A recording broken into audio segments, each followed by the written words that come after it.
Hello, today we are going to make mushroom soup, and I got some really nice wild, well, they were called cremini mushrooms, but I think it's the same thing as baby bellas, uh, portobello mushrooms. And I have here onion, it's about half an onion, half a lemon, and I have the stems of the parsley. Very often you get a lot of stem on the parsley, and a lot of people throw it away. It's a pity. It's wonderful in soup. Then I have some garlic here. I have some carrot here. I have a little bit of the tail end of the celery.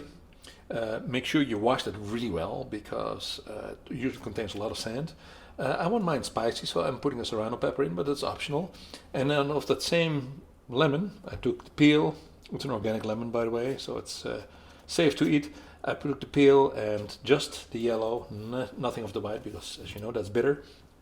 I also prepared a liter of bouillon. In total, we're going to put a liter and a half, but I put a liter in there, and I added 2 bay leaves that are already boiling with. So here's my parsley, and this is how I keep my parsley fresh. We get way too many plastic bags. I don't throw the plastic bags out. I always reuse them, and I use them to I slightly moisten the parsley, and then I put it into the bag and I put it in the fridge, and it stays good for at least a week and a half. Far better than putting it in a vase of water and leaving it out in the air, because then it will actually die very quickly. So it's time to put everything together. It's a very simple recipe. Everything is cut kind of coarse, simply because I'm going to puree the soup. It's not really necessary if you want to. Some people don't like pureed soups. In that case, just cut everything a little bit smaller, or if you like big chunks, eat it in big chunks. That's good too. So let's go to the pan.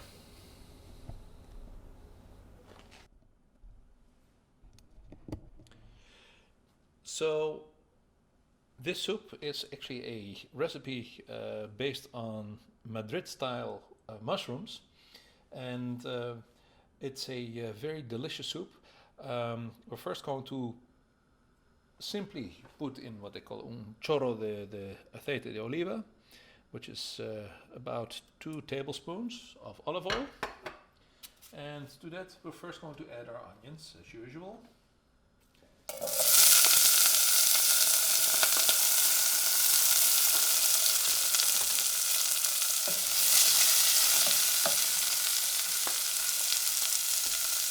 And I'm also going to add the carrots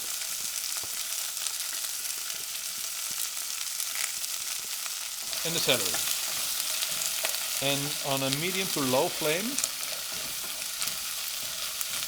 we're going to let that just brown ever so slightly. Again, never on a high flame, because you don't want burnt onion. That's not nice to eat. And you also don't want,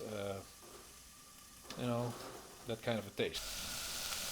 So it's about 5 minutes later, and the first thing we're going to put in at this point is the mushrooms. And again, we're going to let this heat up for about 5 minutes, until the mushrooms, which I have by the way, are soft and completely hot. So at this point the mushrooms are frying, but they're going to release a lot of liquid. So there's no need to add any water at this time.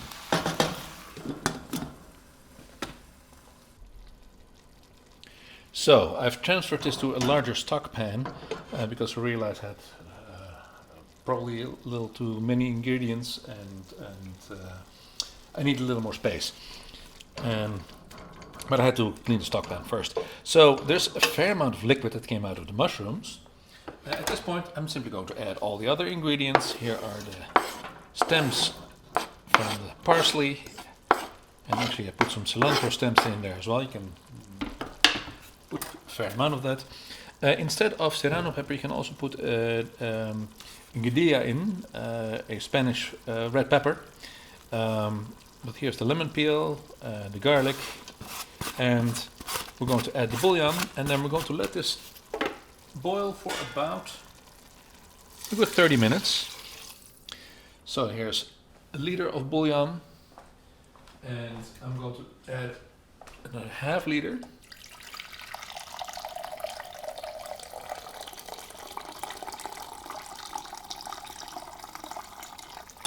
And I'm going to add a cup of rice, arborio rice, or bomba, arroz bomba, or Japanese rice, starchy rice. Actually, I'm eyeing this right now. I'm going to start with about 3/4 of a cup. That should be enough to thicken this. That will, once you puree the soup, will give the soup a wonderful creamy texture. Here is the amount of rice that I'm going to add. And all of this is going to come to a boil right now. And I'm going to let it, once it comes to a boil, I'm going to put the lid on. Actually, I'm going to put the lid on right away. I'll put the lid on. Steaming vent away from the cabinets. And once it comes to a boil, I'm going to turn down the flame to low and let it simmer for about 30 to 40 minutes. So we're going to further season the soup. The soup is done, by the way. It's all the ingredients are cooked nice, and the rice is nice and plump. So we're going to first season it a little bit more with the juice of half a lemon. So 1.5 liters of water, juice of half a lemon.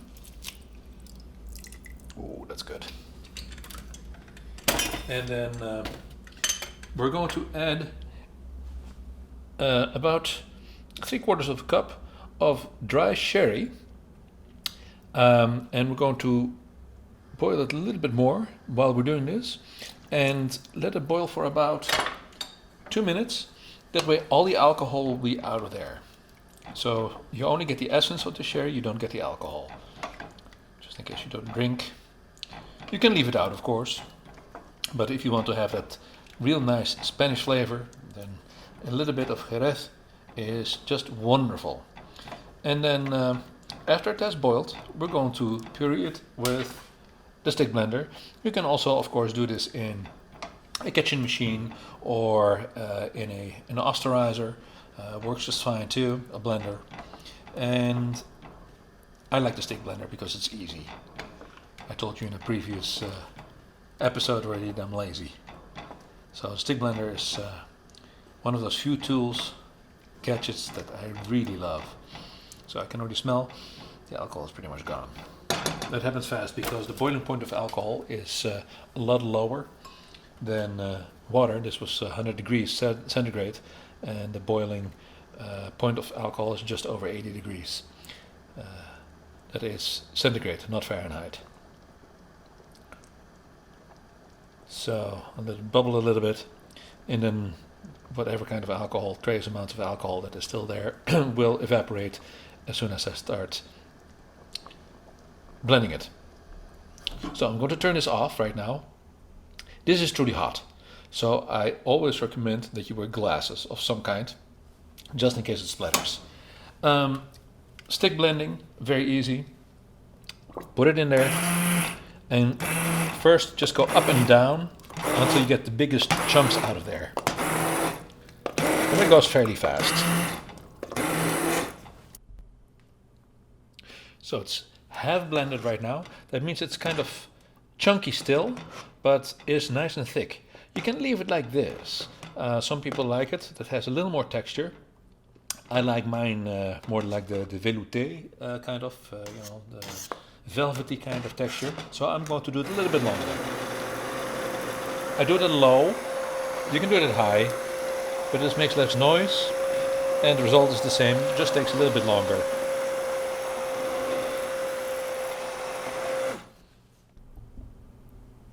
Okay, I'm done. And look at the texture. It's wonderful. So it's very simple. Serve this in a bowl or in a shallow soup plate. and adorned with a little sprig of parsley. You can add a little more sherry in there if you wish, or some Madeira wine. It's also very good. And it's a vegan soup once again, but if you want to add some cream, sour cream, that goes very well with it. And I know a lot of people who like a little bit of milk in there. That's also possible. It's a wonderful soup, and it's well, is great with sandwiches or as an appetizer or as a first course. There's all kinds of times that you can have this as a little pick-me-up at 4 o'clock in the afternoon on a dreary day.